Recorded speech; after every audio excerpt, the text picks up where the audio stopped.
ஆகாவிசு மையநேய அன்பர்கள் அனைவருக்கும் வணக்கம். இன்றைய பதிவு குலதெய்வம் பாகம் 2. குலதெய்வ கோவிலில் குளம் இருந்தால் அந்த குளத்தில் உங்கள் கைகளாலேயே ஒரு கட்டி வெல்லத்தை போட்டு கரைத்து விடுங்கள். கஷ்டமாக இருந்தாலும் உடல் உபாதைகளாக இருந்தாலும் ஒரு சில நாட்களில் உங்களை விட்டு கரைந்து போய்விடும். சில பேர் சொல்லுவார்கள், குலதெய்வ கோவிலுக்கு செல்லக்கூடிய சூழ்நிலையை ஏற்படவில்லை, குலதெய்வ கோவிலுக்கு செல்ல வேண்டுமென்றால் தடைகள் வந்து விடுகிறது. இப்படிப்பட்டவர்கள் குலதெய்வ கோவிலுக்கு செல்வதற்கு சீக்கிரம் வழிபிறக்க வேண்டும் என்றால் ஒரு எளிய பரிகாரத்தை ஆன்றோர்கள் சொல்லியிருக்கிறார்கள். அது என்ன பரிகாரம்? ஒரு மஞ்சள் துணியை எடுத்துக்கொள்ளுங்கள். வெள்ளை துணியாக இருந்தால் மஞ்சளில் நினைத்து காய வைத்து கூட எடுத்துக்கொள்ளலாம். அதில் சில்லறை காசுகளை வீட்டில் இருக்கின்ற ஒவ்வொருவரும் தங்களுடைய கைகளில் ஒரு கைப்பிடி அளவு வைக்க வேண்டும். வீட்டில் இருப்பவர்கள் ஒவ்வொருவரின் கையிலாலும் ஒரு பிடி சில்லறை காசை எடுத்து இந்த மஞ்சள் துணியில் வைக்க வேண்டும்.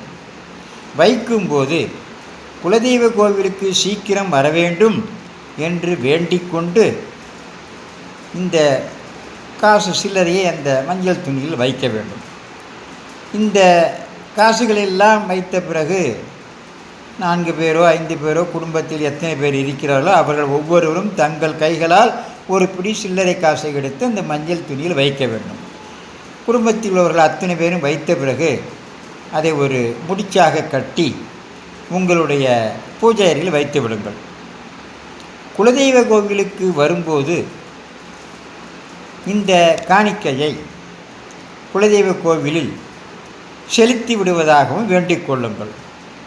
நீங்கள் சில்லறை போட்டு முடிந்து வைத்தீர்கள் அல்லவா ஒரு மஞ்சள் துணியில், அதில் உள்ள காசுகளை எல்லாம் சீக்கிரம் குலதெய்வ கோவிலுக்கு வரும்பொழுது உங்களுக்கு இந்த கோயிலில் நான் காணிக்கையாக செலுத்தி விடுகிறேன் என்று மனதார வேண்டிக் கொள்ள வேண்டும்.